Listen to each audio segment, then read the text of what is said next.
Guys, nakahuli kami ng sawa kagabi. Pinasok yung mga manok namin ng sawa. Oh Kaya yun, my nakahuli din namin siya. God.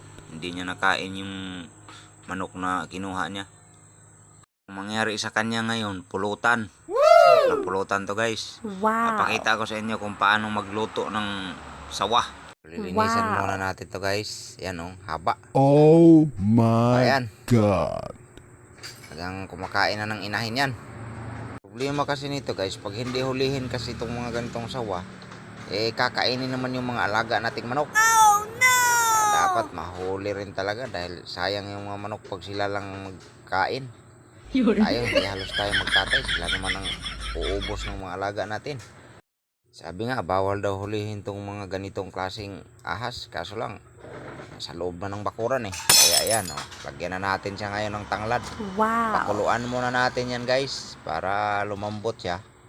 Tapos saka naman natin lagyan ng ricado. Medyo malambot na siya, gataan natin yan ngayon. Pag muna tayo ng nyog, 2 piraso lang, okay na yan. Pag medyo malambot na siya, lagyan na natin ng gata.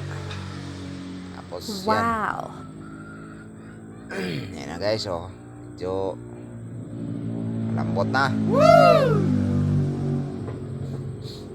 Lagyan na natin yan ngayon siya ng gata. Tanggalan muna natin siya ng sabaw para itapon natin yung sabaw niyan. Yan. Tapon na natin ang sabaw para malagyan na natin siya ng gata. Wow. So ayun na, igisa muna natin yung ricado para medyo mabango rin. Na bawang, sibuyas, tapos yan, sari-saring mga pampabango yan guys. Para Wow. mabango yung luto. Sarap. So ito na, medyo malapit na siya maluto.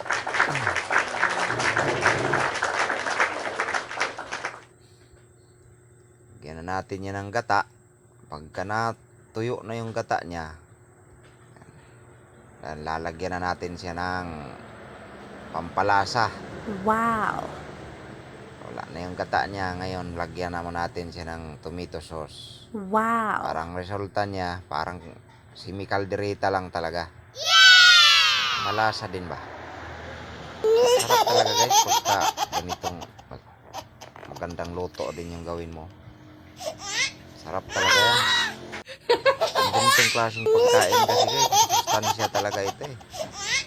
Kaya sa China, mahal yan. Mga ganito. So ayun na. Malapit ng maluto guys. So medyo may kulay na siya, hindi na siya maputla. Nakulayan siya nung tomato sauce. Wow. Sarap na yan guys. So hainay na. Oh. Kasunod nito guys ngayon, kainan na yan. Kaya luto na oh. Ang bango. Wow. Bango. Sarap yan guys. So pisahan na natin kainin yan ngayon. Kain na tayo guys. Thank you for watching guys. Pakipalo na rin ating video. Thank you.